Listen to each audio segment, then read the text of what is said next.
Welcome to the By Design radio program. My name is Dr. James Proodian, Proodian Healthcare, and ProodianHealthcare.com, where health literacy is the key to longevity. And as long as God has us on this side of eternity, my show is designed to help educate you and your families to feel better, function better, and live as many quality disease-free years as possible.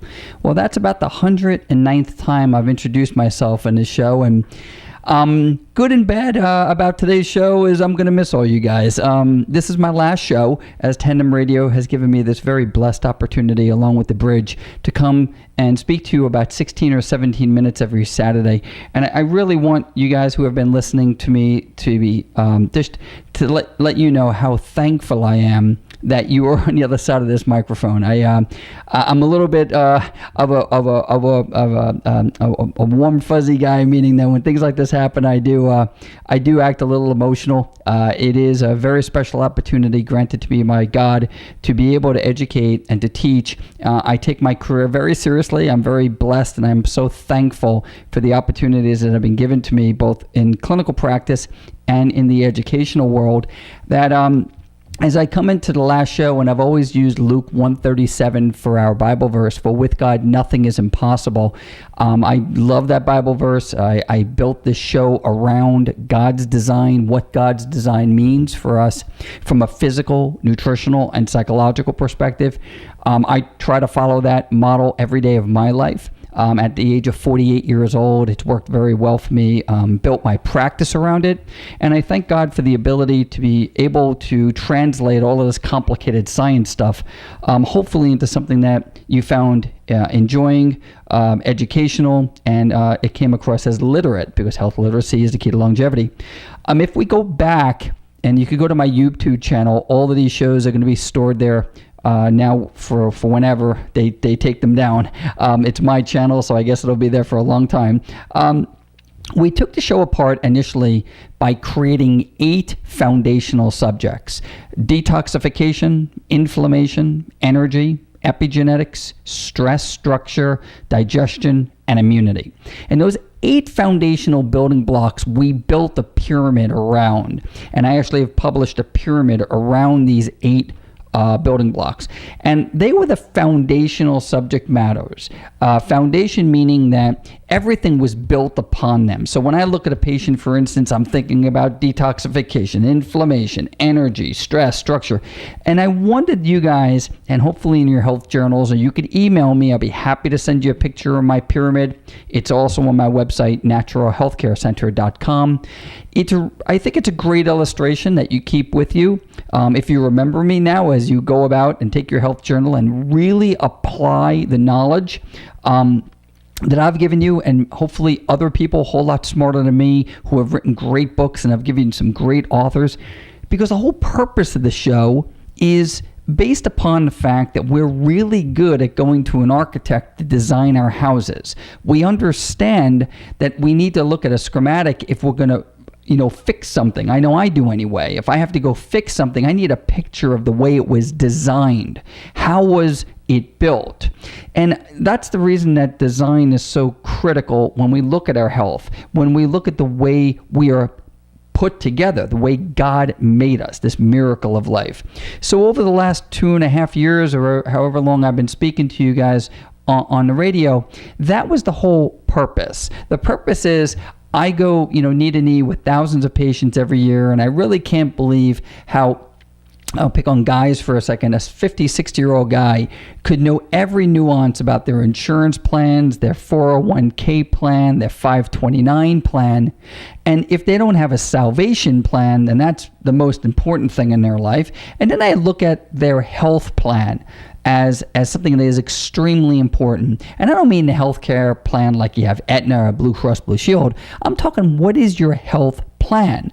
Barring tragedy and trauma, what is the plan you have for your life from a physical, nutritional, and psychological perspective? In my very first show, I was talking about how complex the cell is. From the very first show, God created us as 2 cells, the union of 2 cells. We all start off that way, and we grow into this big bag of 10, 20, 30 trillion cells, all of them individualized, all of them have a purpose. Every one of them has a plan. Every one has been designed. And God bestows this miracle of life to us, and it's our job to maintain it and to optimize our health, not just to go for blood chemistry or colonoscopy or mammography or prostate exam. All those things are important, but then what are we going to do when we get everything is back, you're all good, you're healthy? We want optimal health. That's what God's design is for us. And yes, over the years you've heard me speak, and I'm, yes, very passionate about applying God's science to our design to optimize our health, whether it be detoxifying the liver, reducing inflammation in the body, increasing energy in the body, looking at the epigenetic code, and we don't want to turn on those really bad genes. Remember I taught you about epigenetics, and not turning on the bad genes. Just because you've got the genetic code doesn't mean the disease is going to express itself.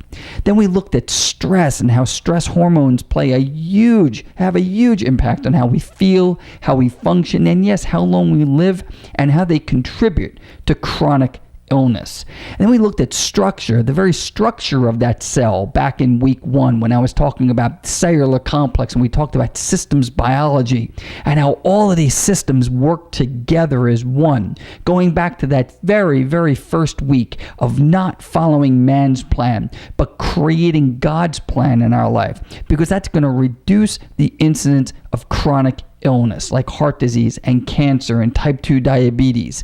And it's up to us to implement a plan in our life, just like we have a 401k plan or an insurance plan or a 529 plan for our children. It's up to us to be literate and not just to say, oh, my doctor says I'm healthy. What does that mean? Okay, how do we quantify health? We want to have a real aggressive schedule in our lives. And so here I come along, and whether, I added a little bit into your life, I pray I did. I love the line, a candle loses no light by giving light to another candle. Just by sharing knowledge. And I didn't charge anything for it. I go out and do public speaking, as we all should be in our communities. Whatever talent we have to share in a meaningful way, to be volunteering our time, these are all essential components to doing the things that I talked to you about, like becoming less toxic, by deflaming, less stress in our life, and living a godly life. And our godly life is one that's predicated on us taking the knowledge that He has given us and applying it to our life. So when we look at design, and over the weeks, we've spoken about very literal things like brain chemistry, restoring brain chemistry, reducing our chances of getting type 2 diabetes, which is a lifestyle illness, reducing our chances of getting heart disease, which is killing 50% of Americans, right? Reducing our chances of getting osteoporosis. As I shared in many weeks, we talked about bone loss and how bone loss occurs, and how man's plan since the Industrial Revolution has brought about this chronic illness. And every day of our lives, when we wake up and get into our devotions and we drink an abundance of water throughout our day, we eat God's food, which is primarily fruits and vegetables, lean sources of protein, and really good fats, because I shared with you and taught you that fats are so important for our health. And the bad fats that man has created, like mazola and the stuff in clear containers, this is pure garbage, causes cancer and heart disease. Get rid of it. Let's go back to eating food the way it was farmed for, the way it was supposed to be created, and how we're supposed to ingest it. Man has created so many steps. It has denatured so much of the product that what we have today is frankenfood. The food doesn't even resemble the original design. So I don't know about you guys, if you've ever built a house or been part of a project where they go off course of the design. The designer is sitting there, said, what did you do here? Why is the shed lopsided? Why is there water running through the ceiling? Somebody Somebody didn't follow the design. And that is a very simple way to illustrate the way our health could go so radically wrong. We have to look at it from that perspective of being a farmer again. Let's get back to living in our smaller communities, shopping smaller, thinking about our communities, not from a global marketplace to buy peaches from Chile in the middle of January. Think about the processing they had to go through. Think about the things that we're putting into our body. Think about the lifestyle that we're leading from a stress perspective. Are we up late at night paying bills, running on a treadmill? I shared with you how detrimental that is to our body. And then finally, our physical. When we take care of ourselves, we're meant to exercise. We're meant to move. God gave us this incredible neuromusculoskeletal system. It wasn't designed to be static. I shared with you that sitting is the new smoking. Nowadays, the studies are showing us that sitting for long periods of time, we knew this for a long time now, is causing so many of the chronic illnesses, including the heart disease and the obesity. So let's all make a change. And one of the things about change, when I talk to Christians, if we've gone through the transformation of being born again, if we've gone through the transformation of accepting Christ, we know what change is. And if we know what change is, because the only true orchestrator of change is God through his son Jesus. And I like to use that as my example, even when I'm thinking about my health. You know, at the very end of the day, guys, people become very stubborn as they get older. They don't like change. So who is the orchestrator of change? I'm only an instrument. I'm only a voice. I only went to school and learned this stuff, and I try to educate people. But the true orchestrator of change, the true instrument of change, okay, is us on our knees in prayer and looking to God for that direction, because that inspiration to make change and make meaningful change, what leads me to my last part of today's show, which is that wellness lifestyle. If we're going to lead and live in a wellness lifestyle, we need to understand why we're doing it and who the orchestrator is.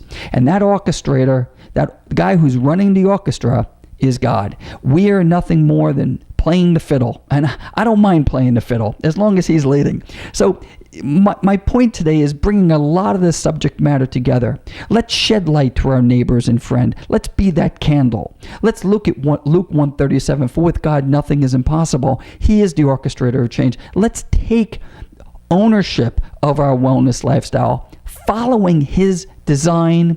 And if you go back to that pyramid I told you about, those 8 subject matters, which again, I'd be happy to email you or go to my website and look them up. Think about detoxification like we spoke about it. Think about the stress in your life. And let's start making those changes every day of our life.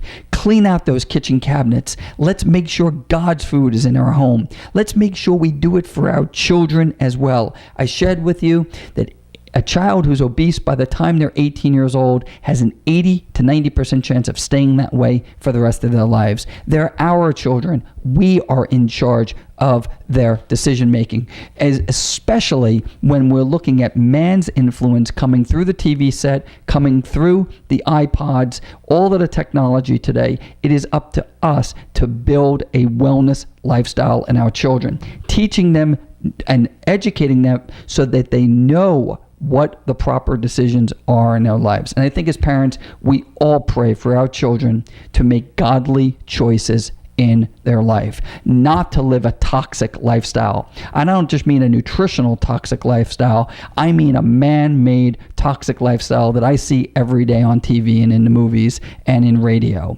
okay, and listening to music and such. So we have to take control back from man. We have to live in a counterculture. And by the grace of God, I pray for my audience as I do when I go out in corporate America and I'm speaking to people on the subject matter. And I'd like to think that I could do this for many, many more years. I've dedicated my career, my life to what I'm doing right now. And I thank God for the opportunity. Now, in looking at the things that we've spoken about in the last, couple of years here, guys, about biology, the study of life created by God, let's dig in. My purpose of today is to say goodbye to you guys, wishing you a Merry Christmas, a Happy New Year. I pray that you have a wonderful 2015.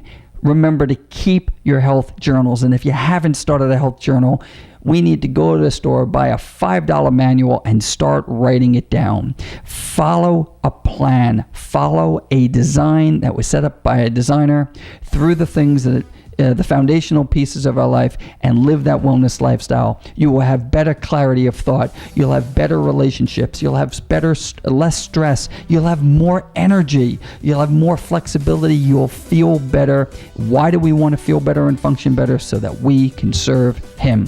I thank you so much for the opportunity to share with you every week. If you need any more information about me, please go to ProodianHealthcare.com. That's spelled Proodian, healthcare.com. And I just want to lift up my show and say thank you to Glenn Delakian, Pastor Lloyd Pulley, and everybody at the Bridge FM. And I also want to say thank you to my wife, Stacy, for trying to listen to me every week and critiquing me. My mother, Mary, who's up in North Jersey. Thank you, Mom, for listening. And to my 5 beautiful children, I love you all, and thank you very much.